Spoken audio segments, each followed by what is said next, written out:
I'm really honored to be able to share with you today to talk a bit about the concept of resilience and the process of coping and adaptation that we've learned about through both practice and research, and how some of these findings can be relevant for you all at this current point of time. I want to acknowledge Breanna Carpenter, who is on the call. She's our events coordinator for the college, and she has been doing a great job organizing all these events, and she's actually going to join me for part of the presentation today towards the middle. As somebody who's both a full-time staff but also a full-time student here in the college, we thought it might be nice to have a student perspective on the call as well. All right, so our plan is we've got about an hour. If we finish up early, that's okay too. But our focus is to talk about this concept of resilience and how it is relevant for all of you at this particular point in time. You're welcome to make comments through the, actually, Bree, should they use the chat function or the question and answer? What's the better way for them to interact with us? Either or. Okay, so either will work. We can respond to things you may have during the presentation, but there will be two particular times that we will open it up, and I'd be open to responding to some thoughts or questions that you all have.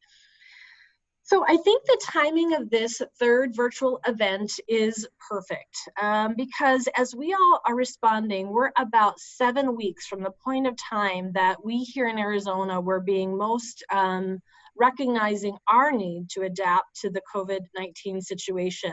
Not quite 2 months ago, we made the decision during spring break as a university to move to remote teaching for all of our folks who were in in-person classes, and then move to remote work, and you all have had many implications at home. We've got in-person undergraduate and graduate students on the call, but we also have our online students who their teaching may not have changed, but certainly you all are also dealing with changes in your life. We've got some folks who are figuring out how to navigate studying and work while they maybe have kids running around in the background, or they've got pets barking, or the doorbell is ringing because we have so many deliveries right now. We have folks who have dealt with their own health issues, or they've been a caregiver for somebody who has been sick either with this illness or something else. We have folks who are caregiving for older adults and are worried about them particularly being in a high-risk category and trying to be thoughtful about their interaction and need for social distancing as they also are taking care of older parents or people that they care about. Some of us find ourselves with less to do and maybe live alone and are struggling with loneliness. Some of us have more to do than ever and have more people at home than we've ever had before, and we're really longing for some time alone. What's so interesting about this particular time is it's a time that we're really out of balance. We either have too much time alone or not enough time alone. We've got too much to do or not enough to do.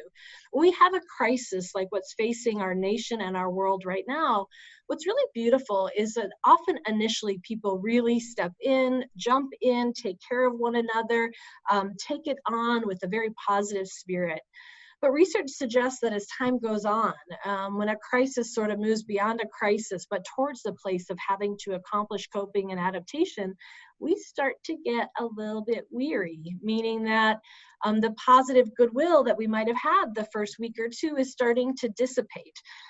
By the way, if you're feeling that way, that's not just you. I'm feeling it too. People around me, whether we're talking about loved ones, we're talking about friends, we're talking about colleagues with whom we work, we're talking about somebody that we run into at the grocery stores. We're wearing our mask and maybe we stepped a little closer than they would prefer.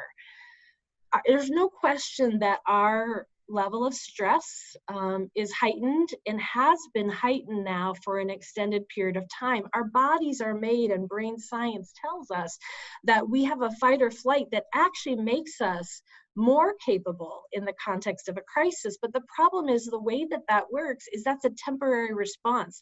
We aren't made as human beings to have an extended period of stress similar to what has been happening. And therefore, when we have to go through these ongoing experiences, it takes a toll on our physical and our emotional and sometimes even our interpersonal well-being. So just know that if you're feeling a little agitated, if you're not sleeping well, if you're feeling a little bit more impatient right now, it's not just because you have finals next week. It's not just because the dog's been barking a little bit more than what you're used to hearing. It's where we all are right now. Now, with that said, so what are we to do about that? Do we say, well, we're all getting kind of frustrated and irritable and this is a difficult time? Sure, like we should validate that this time is tough. But research tells us from a resilience perspective that there are things that we can do intentionally to both activate and cultivate the process of resilience that helps us when we're in the long haul. In other words, our brain, our fight, flight, or freeze response helps us when we have an unexpected crisis, and our body, almost before we even try, just naturally responds to that. But what happens is it becomes our responsibility when we're in a longer term situation, such as what we find ourselves in right now, that we have to be intentional about recognizing our own emotions, our own responses, our reactions to other folks, and also our interpretation of their reactions back towards us. As we are intentional about activating and cultivating the process of resilience, that is the thing that will allow us to sustain ourselves, our individual well-being, our well-being as a group and as a society at a way farther than what we are able to do should we not do that. So I want to start with this question, and this is one of the places I'd like to ask. We've got about 24 people on the webinar at this point. I want to start first by defining this important construct known as resilience. So you all have heard the word resilient or resilience many times. You've probably used it yourself.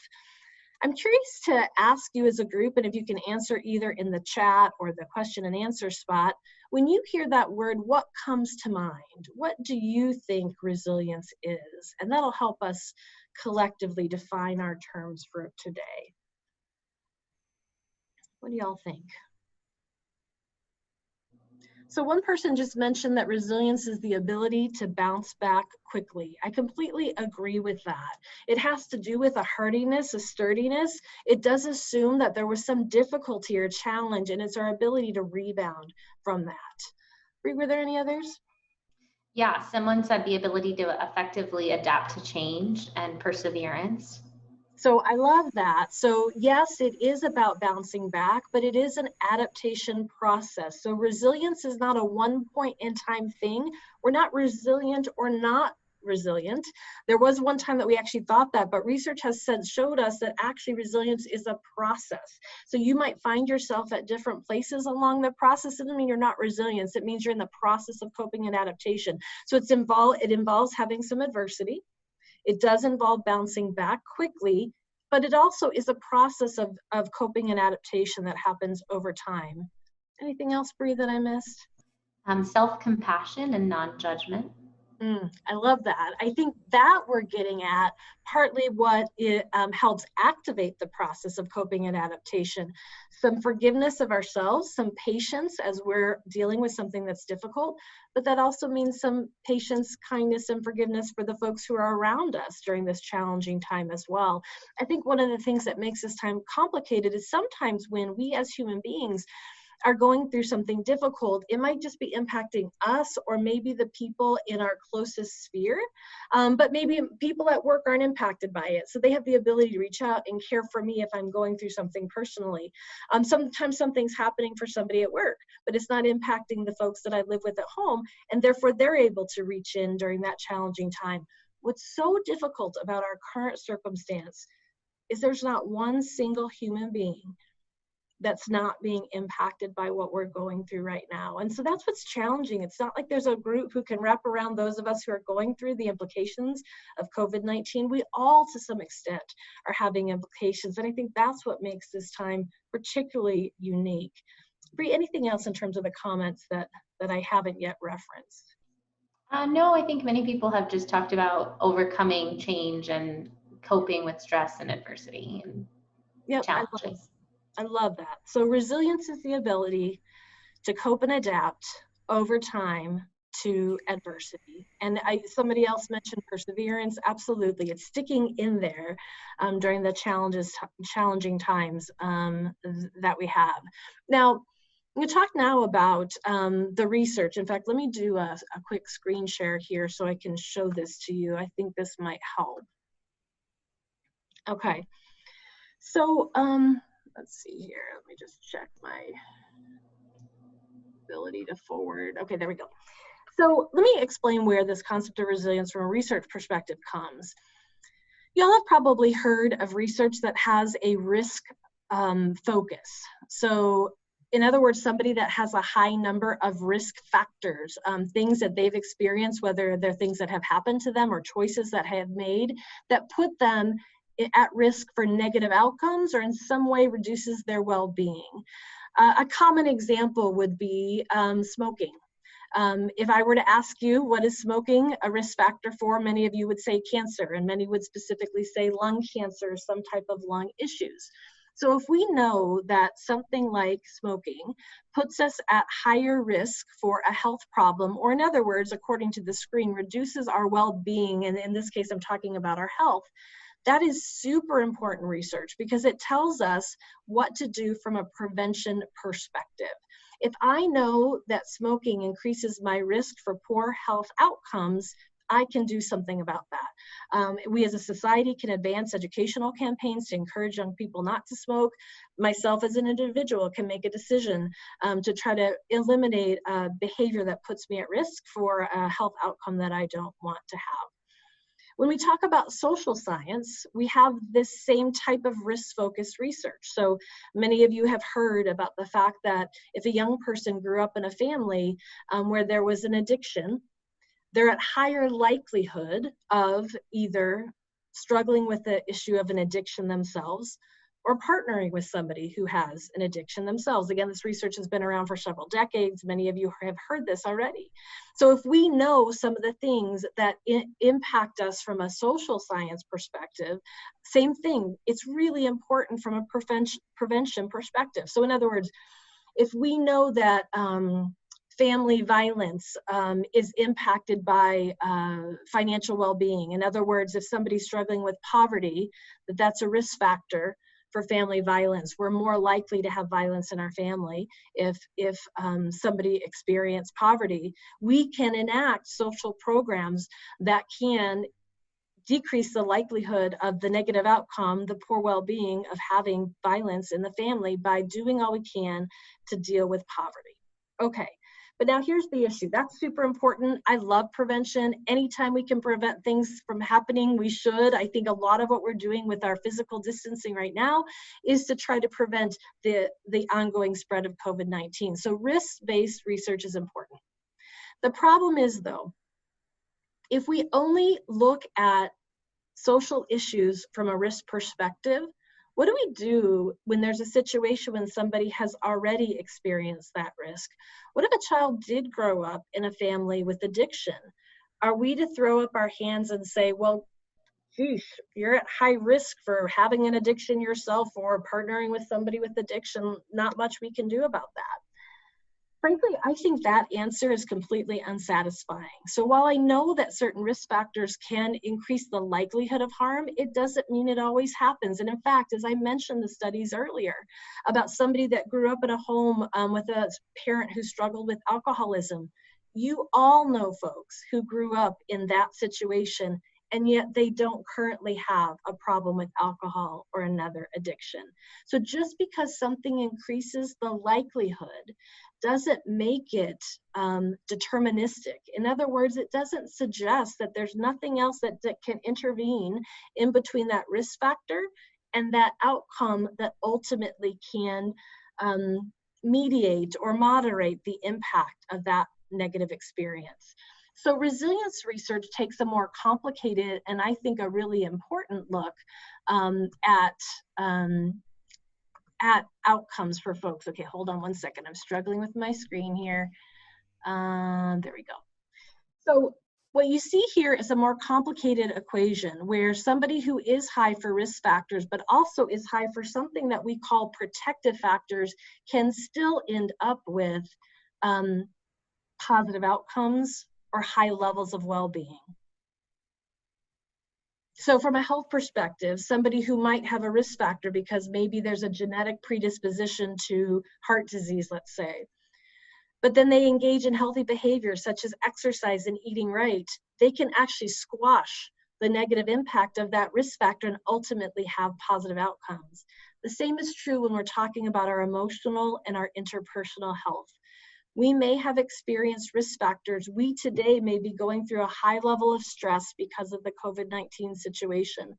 I would suggest without the presence of protective factors, we individually and as a society are at risk based on what we're experiencing right now. This is a super hard time, and we're at an extended level of stress for an ongoing period of time that impacts everybody around us. That's risk.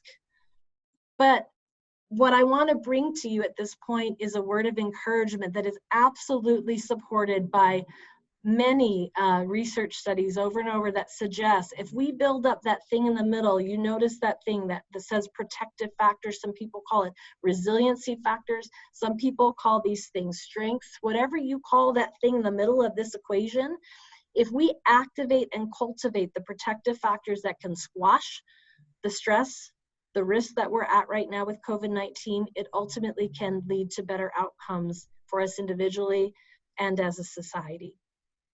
Before I get talking about those protective factors, I want to define two more things. Resilience is a process of coping and adaptation that takes place over time. It suggests there is a level of adversity or risk, but it also suggests that there's some level of protection. We all have strengths and capabilities and experiences inside of ourselves that can be helpful at times of stress. And in this case, we are looking to activate those protective factors, those strengths that are within us right now. We're looking to bring those out and activate them at a time that we're facing challenges. But protective factors, strengths, internal and external strengths can actually be learned, taught, and developed. In that case, we're cultivating them. So the things that you have within you that you might not be using right now, we want to pull them out and activate them. But there's going to be some things on this list that may not be something that you historically have been able to lean on or use. And in that case, I want to encourage you to add that particular strength into your toolbox or your repertoire of coping so that you are as well prepared to continue through the journey that we're on right now. We don't know exactly when this situation is going to end, but I know that it's the last week of classes. I know that you have final exams next week. I know you're figuring out how to do that while you've got all kinds of things going on around at home, all kinds of distractions. So I can't really think of a better time for you to think about being intentional about increasing your protection than right now. All right, so let's advance now to the next slide. And this is where I'm going to ask Bree to join me some in this presentation. What we're going to do here is give you the 10 most common talked about protective factors in research regarding resilience, regarding a variety of adversity, a variety of difficult circumstances, and the 10 things that are most talked about in the literature. These things have been confirmed in my own research that I've conducted here at ASU, and are things that frankly I noted anecdotally when I worked for 12 years as a family therapist working with families involved in the child welfare system before coming here to ASU. If you were to look up other research at this point, you'll see some other things beyond what we're talking about here. What I've put together is a list of the 10 most commonly cited protective factors. And what I'd like you to do, as Bree and I go back and forth and define these for you in the context of COVID-19, I want you to think which things you in the past have used to help you with difficulty. And I want you to think about how do you activate those right now. And I also want you to think about what are the things that you maybe haven't used in the past that you may choose to develop over the next couple weeks so that you have a healthy dose of protection as we move forward. All right, so I'm going to hit the first one here. The first most commonly talked about protective factor, strength, regardless of what you want to call it, is social support. Social support is essentially the emotional and practical support that comes from the people in our lives. Social support is practical. Sometimes it's somebody who's willing to provide childcare. Sometimes it's somebody who's delivering food for an older adult who's at risk and maybe can't go to the grocery store right now, and somebody's delivering food and leaving it outside their door to make sure they're safe during our current situation. So it's practical when a human being meets the need of another.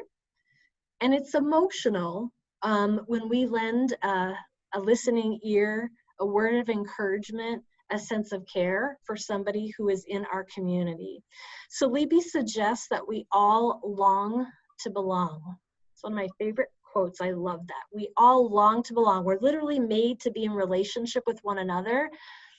I don't think I have given even full appreciation to it as I am right now. As we are required to physically distance, what we cannot do is socially distance from one another. More than ever, we have to find ways to stay connected with each other. And that means both to meet the needs that we have, and it also means to reach out to one another. We are both helped when we receive help and when we give it. So social support is the receiving and giving of emotional and practical support to the people in our lives. And I can't think of a time that it's ever been more important. All right, Bree, the second one. So the second one is communication, which is defined as our verbal or nonverbal expressions of our own experiences.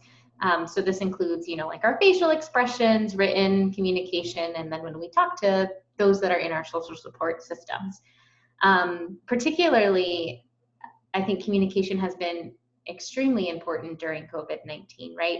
We have found all of these ways to stay connected using Zoom or email, but at the same time, communication has also been something that we've had to strengthen, right? So sometimes it's hard to understand or interpret what someone means in an email or what the use of a period versus an exclamation point means, right? So I think during these times, your communication is even more critical, that you're clear, that you're asking for clarification when you don't understand, and that you're utilizing the modes and systems that are put in place to be able to effectively communicate. So that could be calling someone, that could be texting someone, Zooming.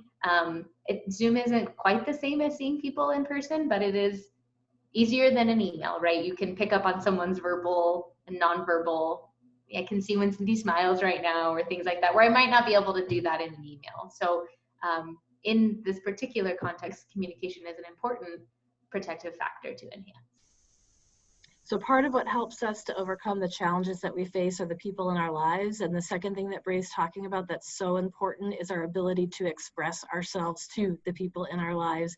That's verbally, that's written. Some folks express themselves through art, through music, through poetry, but the need to express ourselves during challenging times like this is incredibly important and a protective factor worth remembering. The third one, I think, builds off these other two. The third protective factor we're going to talk about today is the combination of both insight and empathy. So insight is the ability to step away step away from a situation, step back and gain an increased understanding about it. Insight often involves a sense of self-awareness and recognizing my own thoughts or reactions and where that's coming from. Empathy, on the other hand, is also insight, but it's an insight into another. It's our ability to accurately understand the position of another. I think about with insight, folks who maybe grew up in a situation where their parents divorced and they grew up saying, it's my fault, if I had been better, if I hadn't acted out, maybe my parents would still be together. And they come into their young adulthood and they start to realize, look, I'm super sad that my parents divorced, but honestly, their relationship is their responsibility, not mine. And so while I still feel sad about the fact that that happened, I don't own responsibility for it. That's an example of insight, and that helps us as we're coping with the challenges that we face. Empathy, equally as important. We often interpret the behavior of another, and like Bree was talking about earlier, the communication can be understood or misunderstood. Empathy is where we have generous interpretations and come to understand folks in the lieu of our context.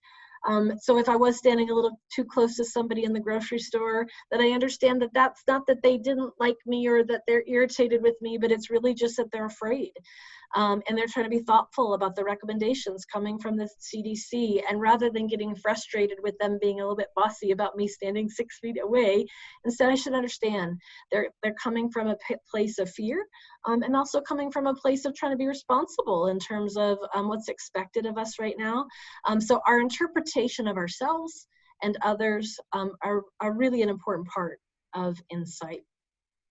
Next one. Creativity and flexibility. I'm certain that everyone has had to use this protective factor in our current circumstance. So creativity is the ability to think outside of the box, And flexibility is your willingness to try new things. So when I think about creativity, I'm amazed at all of the incredible ways that people have come up with to continue to still be involved with one another. So there have been like drive-by baby showers and virtual baby showers, and just I think of all of the ways that people are coming up with to still be properly physically distanced, but still have actual human interaction with others. And when I think about flexibility, I think you can look at that in a few different ways. So one way is we've had to all quickly adapt, and sometimes we've had to adapt on a day-by-day basis, right? Things are changing so quickly that we just have to immediately adapt and be flexible with what's coming at us. But I think that the amazing part of this protective factor is seeing people's willingness to do it. So, standing 6 feet apart, as you mentioned, it's not natural to us, but it's something that we've had to learn to do in recognition of other people. So being flexible and trying new things. There's been a lot of creative ways to still make sure that you're maintaining your relationships. Going outside and walking. I think people are exercising more than ever right now. And so everyone's ability to think of something to meet their needs and their willingness to try it. I actually love this one, even around our expectations of our peers, the faculty and the instructors who are teaching us, the folks with whom we're working. So there would have been a time that if you were wearing a t-shirt on a Zoom meeting and your dog started barking and kids started fighting in the background, we would think, wow, that's very unprofessional. Can't believe that's happening. And now we are just regularly enjoying and laughing and sort of seeing the humanness of all of us as we're seeing people run around in the background and your faculty members struggling because the internet's going out and they're frozen on your screen. We're just going with it. Like, it's really cool. I actually hope some of these things that we're learning because of our current circumstance stay around, because there's some things I actually kind of like that we're doing. All right, so the fifth one is initiative. So initiative has to do with seeing a need and taking action. So insight helps us to understand what's happening and helps us to make good decisions. Creativity and flexibility gives us lots of options, but none of those mean anything if we don't actually do something with them. Initiative means that we decide to respond to direction that's coming from current research, that we are updated as changes are happening along the way, and that we do something with all of that. Stress can take us away and get us very focused in our brains. We can get thinking about the difficulty and miss the importance of taking action. I love that Bree was talking about going for a walk and exercising. Honestly, just moving is incredibly important for us right now. So initiative is an important protective factor. Next.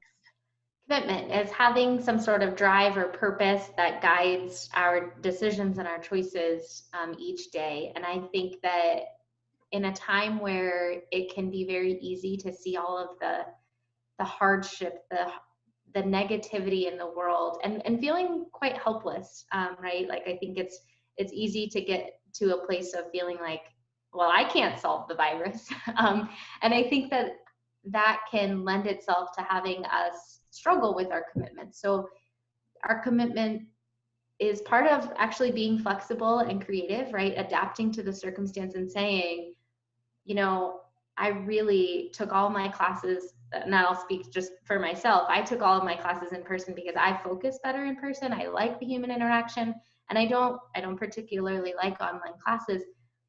But I had to be flexible and know that my commitment to finishing my degree was important. And so that meant that I 3 times a week have logged onto a Zoom and tried to find ways to still engage myself in a class, but be committed to my end goal, right? So my desire is to finish my degree, and my commitment is what drives me to be able to do that. And so I think that we can find these examples in our lives, whether that's with school or our jobs, or maybe it's a commitment to a different goal that you have, but our willingness to push through some of the hardship around it, and particularly around this certain circumstance that we're in right now, being committed to following through on those decisions that we're making.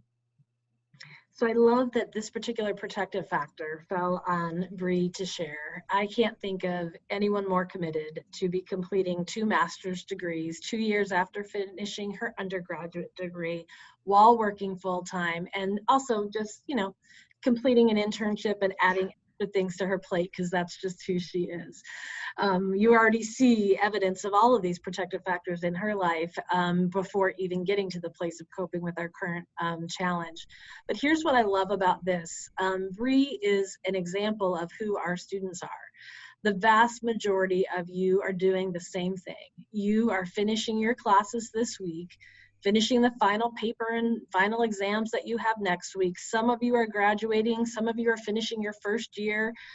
Some of you are, halfway through and trying to keep it going, but you all remain committed to the goal of advancing your life by adding this education and the credential of an undergraduate or graduate degree so that you can ultimately accomplish your goals. And what's even more beautiful about that I can say to this particular group that may not be true of all colleges, you all do this with a passion to serve the public, that you have a desire to develop the knowledge and skills that you need to make the world a better place. And so I can't think of a more committed group of people than the students who are served through this college. It just makes me incredibly, incredibly proud to be a part of it. So probably good that humor's next, because I don't want to get too serious here, and I almost got there, so this is good. A good pivot for me. Let me do a quick review. So far we've gotten through 6. We know social support, communication, insight and empathy matter. We understand that it's important to figure out how to be creative and flexible. We've got to take charge and take action for the things that we're committed to accomplish. Okay, so why is humor important? Humor is the ability to be lighthearted in the context of difficulty, adversity, or stress. And literally there's brain science that shows that when we smile, and especially if we laugh, or if we actually do like the laughing where it hurts your stomach and you can't stop, that sends off chemicals in our body that honestly does make us feel better. It promotes health. It promotes, by the way, coping and adaptation. When I think about an example of this, I think how often I am interested by the fact that I might find myself in a super sad situation, for example, at a funeral or a memorial service. And invariably somebody tells some funny story about the person that they're all missing, and the entire audience has this incredible warm feeling because they all know the thing that people are joking about. They all recognize it. They knew that person personally, and the ability to laugh in a moment that we're grieving is incredibly meaningful, and it's something we share with others, and it also helps us to move forward. I gotta tell you, a lot of funny things are happening right now. There's all kinds of hysterical things being posted on the internet of funky things that are happening to people when they're on Zoom, or people making fun of various different things. I saw a really funny one about, I think you probably all saw the thing about how dogs thrive, and it was all about how dogs are living the life right now because everybody's home and taking them on 7 walks a day, and they're getting all this attention. They're super excited, and there's many, many more than that. By the way, take a break from your classes once in a while and go look at some of those things. Like they're funny. I mean, there's really funny stuff out there. Why are we doing that? Because innately we know that a smile, a laugh helps us individually. It also helps us connect with one another. It's really important right now. All right, breathe. So boundary setting is our ability to set boundaries with other people or things, separate ourselves from unhealthy people or situations that may come up.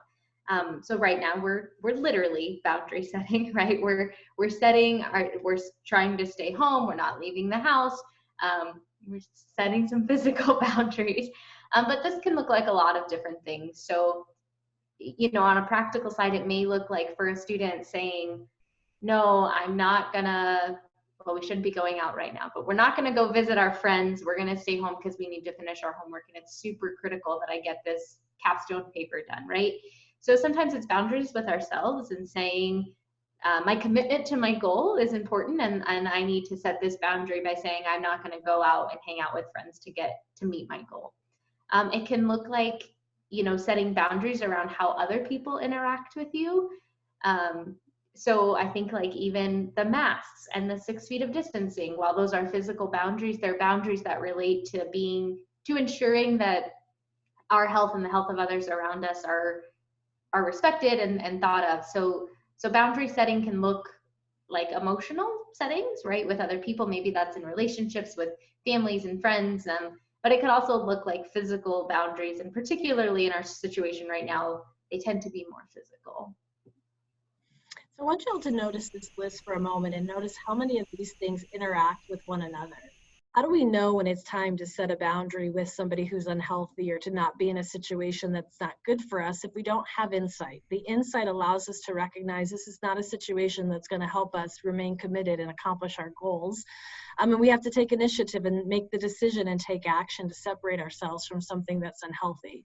As Bree was talking about, we've never been in a boundary setting mode more than we are right now, and all of that's coming from the education and the ongoing research that's happening related to COVID-19, and it's changing day by day, and therefore we're changing how we're responding at that point. But notice how all these things come together and work within each other. Two left. The last one that I will share is morality, spirituality. So morality is essentially our moral compass. It's our personal sense of right and wrong. We may not all land at exactly the same place about what we decide our values are, but what is clear is we need them. Without values, we don't know what's important to us. We don't know how to make decisions. How do we know what we're committed to or take initiative to accomplish a goal if we're not even clear what we really believe or what really matters to us? So this is not so much about translating your value system onto someone else as much as it is about really coming in touch with your own and really deciding what do you value and what do you care about and how will that serve as a compass to drive your choices. Now, not for everyone, but for a good number of us, spirituality is an important part of our moral compass. Our connection to something larger than ourselves, for some of us, our connection to a particular faith or religious tradition is what guides that moral compass.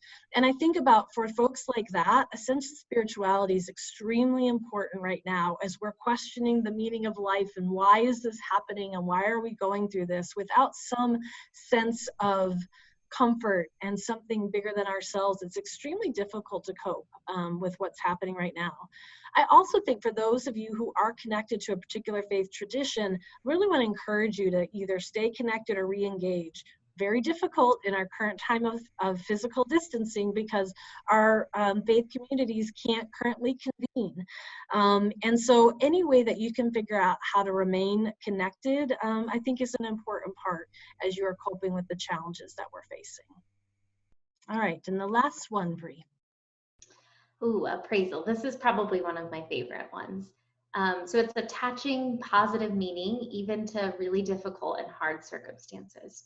So I see appraisal almost every day in this current circumstance, right? I think that it's a really hard spot. A lot of us all of us are facing some sort of challenge, whether that be at work, at home, at school. But I often always hear people say, but I'm making a difference by X, Y, and Z, right? So, our healthcare workers are, it's hard. I can't imagine the things that they're witnessing and being exposed to, and that's got to be a really difficult setting to be in. But I think they find meaning in their ability to help, right? So all of us have a role, whether that be staying home, or maybe we're on the front lines working, or we're doing emergency management, or we're the therapist helping people through these really difficult times, right? Everybody has a role because everybody has been affected. And so when I think of appraisal, I think I see it almost every day. And I think that if everyone looked in their lives around the people that are around them, or even, in their own circumstance, it's being able to say, wow, that was really hard, but here was the good that came out of it. And here's what I'm going to stick to in terms of thinking about the good that comes from it. It's always hard to cope with something difficult. It's extremely hard to cope if we can't find any purpose or meaning or good from it. Our current circumstances are super hard, and I won't in any way minimize that for the amazing students who are on the call with us today. But I don't know about you, I'm learning a lot through all of this. And like I mentioned earlier, I hope some of what we've learned about how we've connected with one another as human beings, as we've seen people in the context of their homes, what does their living room look like and what's behind them, and see people's pets run around. It's really awesome. Is it worth it? No. If I could wipe away COVID-19, I would do it in a second. So it's not about trading one thing or for the other, but it is the circumstance we find ourselves in, and the question we ask ourselves, if we have to be in this situation anyway, if it's something we can't, back to risk-related research, if it's something we can't prevent right now, it's a situation that we find ourselves in, we're trying to prevent where it's headed, but we are where we are right now. What can we do to find meaning and to grow and learn through the challenges we face is an important part of this process of resilience. So I'm going to stop the screen share for a moment. I've got a quote to share at the end, but for now, I want to pull us off the PowerPoint and connect as human beings again for a little bit here. I'm going to close our time with a story and a quote, but before I do that, I wanted to give all the folks who are on the webinar the opportunity to engage with us. I'm curious if any of you have questions or comments either through the chat or the Q&A, anything you want, either myself or Bree as both somebody who's a student and a full-time staff here at ASU, anything you'd like us to respond to as you're sort of drinking in this content and thinking about what you may or may not do with it. I'll give you a minute here to engage. We'll see if anything comes up.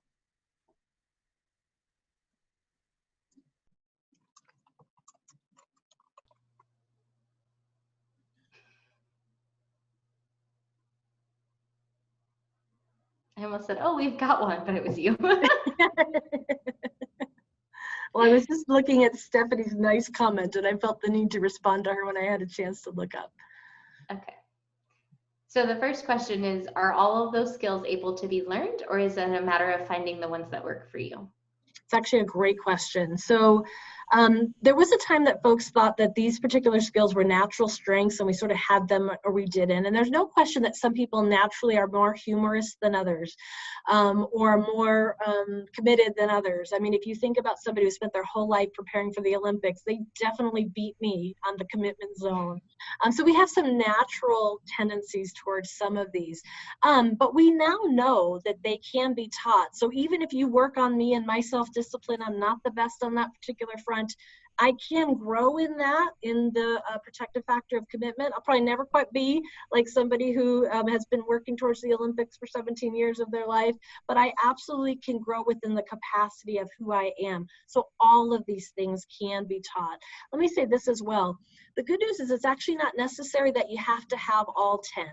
We are considered high risk for a negative outcome if we have 4 or more serious risk factors during a short period of time.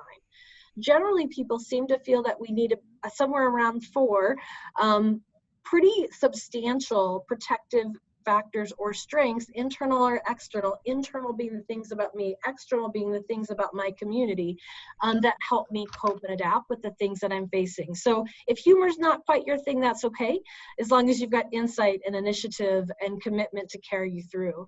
Appraisal might be harder for some than others, but really important for you to lean in for social support and make sure that you're really looking at creativity and flexibility. Some folks are naturally very spiritual by nature, and that is an incredible important thing for them, but others it might be something else. So be looking at activating first. What do I have within me and my community that I can get moving on right away?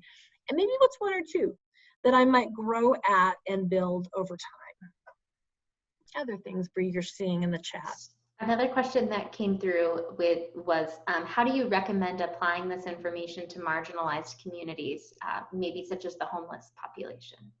Oh, such an important issue. Well, my initial, before you finish the thought, was to talk about culture. So one of the protective factors we haven't addressed here is the fact that people's culture and their connection to their identity, however that is defined for them, is also evidence of protection. Our Southwest Interdisciplinary Research Center does a lot of research that talks about culture as a protective factor. And when populations are marginalized because of their identity, that is completely wrong and something we should address and solve as a society. Trust me, I'm not soft on that issue at all. But as we're getting there, because we have not yet arrived on that particular front, leaning into people's culture and members of their community is extremely protective. When you're talking about the homeless population, it's interesting. Many of them actually come with several of these very same protective factors. Many of them have initiative. They show creativity and flexibility. Some demonstrate a sense of spirituality. I think that some develop a sense of community and accomplish that issue of social support. Some aren't as able to receive the help and the social interaction as others. Again, there's differences across all of us. But I think I would probably say the same thing. I would encourage them to really come to understand these protective factors, activate what they have within themselves, and cultivate the rest. One more comment about this. When I teach about this in class, I don't have my students memorize a lot. I'm not a big fan of busy work or just memorization for the sake of memorization. But I actually do encourage my students to memorize these 10 things. I think they're just that important. As human beings, as folks going into public service, when you label something, you have the ability to recognize it more efficiently. And so when you memorize these 10 things, you're more quick to see them in yourself, and you're more quick to see them in others. So if you're a person working with the homeless population and you've got these 10 things memorized, you're going to hear examples of initiative and notice times that they've demonstrated flexibility. And then you want to encourage that. You want to pull out that coping and adaptation process for sure. All right, Bree, anything else that we're missing from questions? Or what are some good activities to gauge these skills, to see which ones we need to work on and which ones are already there? Good question. There are some available tools and measures that you can take, some freely available online. If we end up sending this out, Bree, I'm not sure if we're planning to do that, but I also can send some links to some resources that can help you both assess where you're at on these particular areas and then look at ways you may want to grow. For each one, there are also specific things you can do. So I'll just pick one since we're running short on time. But that protective factor of insight and empathy, a lot of the research and the interventions around mindfulness work really helps to enhance your insight and ability to understand yourself, and empathy, the ability to understand another. So there are very specific things that you can get apps on your phone. You can do things online, probably not this week because first you should finish your homework. But after that, when you find yourself having some free time, know that there are a lot of things that you can do that are relatively quick and easy these days to make part of your regular routine to help activate and cultivate these things. All right, probably about ready to close with the story, but I want to do a quick check, Bree, if do you think we hit most of the things that have come up? Yeah, we have one. Can we take one more question? Yeah, we'll take one. So how is resilience going to be transformed in coming out of stay-at-home orders and with the continuous changes that will come as we adjust? Okay, so how will we as a community leverage this concept of resilience? Do you think I'm getting it correctly, Bree? Help me understand the question a little bit more. Harder for me to hear it without reading it. Yeah, I think it's as these things evolve and adapt, and as we're coming out of the stay-at-home orders, what would be the transformation of resilience, right? So does that help? I think so. Hopefully I'll get close, and if I don't quite answer it, whoever is asking that question, you're welcome to reach out to me afterwards. Happy to have more conversation about it. What's a really beautiful thing about when we get on the other side of challenging times is we often do have that 20/20 hindsight ability where we recognize some of the good that did come from it. We do recognize that some of our best growth in life happens through the context of adversity. And again, while a lot of that adversity, had we had the choice, we would swipe it away, and I would swipe this away in a second if I could. When we find ourselves in that place of life that things are difficult, it really is actually an opportunity to grow our appreciation for the people in our lives who we sort of took for granted before, but now we can't see them every day and we're really missing them. That's a good thing. Or like Bree closed with appraisal, the ability to recognize how this situation has caused us to connect with others in ways that we haven't in a long time, or maybe even haven't before. I think there's a lot that we've learned. I think it was rough when ASU basically in 48 hours had to get in-person classes taught remotely. I taught just a couple days later. I think I did okay, but by the next week I thought I did really well, actually. So within a week I'm like, wow, I'm actually getting pretty good at this remote teaching thing. That was an opportunity to grow that I didn't anticipate. Would I wipe this away instead? Sure. But if we have to go through these times, it's really important that we individually and as a society take them as opportunities. We certainly are recognizing more than ever before how we are connected across the world. There's no other time that we have recognized that we are truly a global society. It's not just a global economy, but that is happening too. But our health, we are interconnected as human beings more so than ever before. And there's a part of that that's a little bit scary and hard. It's also amazing and incredible and a beautiful thing to see the ways in which we as a society can connect with somebody who's on the other side of the world who I will never meet. A choice I make now, according to mutual interdependence, impacts somebody down the street that I don't even know. That when I choose to wear my mask at the grocery store, I was going to reach, it's too far to reach, but I got it right over there. I don't do that actually for myself. I do that for the person I may run into who might be vulnerable. So the choices we make are not just our own, they impact one another. And I think that's how resilience will come out of this particular circumstance. So as we close our time together, we as students of public service across all of the degree programs that we offer here at Watts College spend a lot of time talking about our commitment to serving the public. And it is an inspiring, beautiful thing. I love that about you all. It gets me up in the morning. And we talk a lot about what we do for others. And I don't want you to soften on that commitment at all. But I also want to let you know that we too sometimes are the receivers of the help, and that that's okay too. So while I have spent my career in social work, almost coming up on 30 years, either in practice or as a social work faculty, teacher, or researcher, I spent a lot of time trying to help make other people's lives better. But I'd like to share with you a couple of times at which people were there for me. So I think about back in high school. When my parents were divorcing, and it was a tough time for our family. And it was a counselor who had a social work degree, who I remember very vividly, her office and conversations we had way back at like 19 years old. That was a while ago, by the way. And how influential she was at a very difficult time in life. Life went on, graduated, got my master's degree, ended up moving out from Chicago to here in Phoenix, and then got a call that my father back in Illinois had grown gravely ill and was likely going to pass in a couple days. And so we got in an airplane. Me and my sisters, I was the only one that had a young baby at that point, headed out to Chicago. About 3 days later, everyone's sort of gathering around as he's sort of having his last breaths. And my baby was being fussy. And I'm watching my family all sort of sharing this incredibly hard but really important moment together, and I couldn't be there because I had a fussy baby.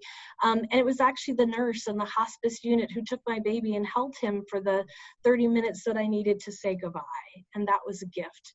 And then I remember when that baby started growing up and life moves on, and he was 12 years old when he was diagnosed with a very serious chronic health issue.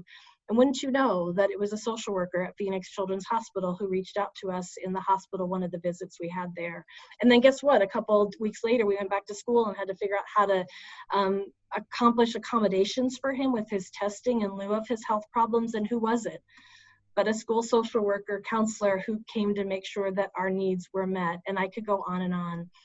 So just know that all the things that you're doing to make a difference in people's lives right now matter. And I could tell you right now, I don't remember the names of any of the people that I just told you about. I think I said thank you in the moment, but I didn't 2 weeks later send them a thank you note, letting them know that they're influential in my life. And yet here I am talking about, for some of these things 30 years ago, 20 years ago, 15 years ago, those folks had a fundamentally important role in my life. And that's what you all do as public servants. You help people at tough times like this. I also want you to remember that you too are a human being. So while you are lending a hand, I know you all, I know you're reaching out and being super helpful. We love that, we want that. It's also okay to be the receiver of that help. So if you're struggling right now and somebody's reaching out to you and you're having a hard time receiving it, it's okay. It's okay to receive and it's okay to give. That social support is part of this process of coping and adaptation that we've talked about today. I am just incredibly proud of each and every one of you, incredibly proud to be a part of this college, and so grateful for your spirit of care and compassion. So please let us know if you need anything along the way. Good luck finishing up your classes this week and your final papers and exams next week. And just know that we're here behind you, rooting for you all the way. As I wrap up, Bree, anything that you want to close with as we finish? No, thank you for doing this. Well, thank you for all your work. You've been great. Keep moving all of our events to virtual in the midst of adapting your own work during this particular time. All right, well, I think we'll wrap it up there. Again, take care of yourselves. Everybody be safe. Do your physical distancing and remember to remain socially connected despite the current times that we find ourselves in. Thanks so much, everybody.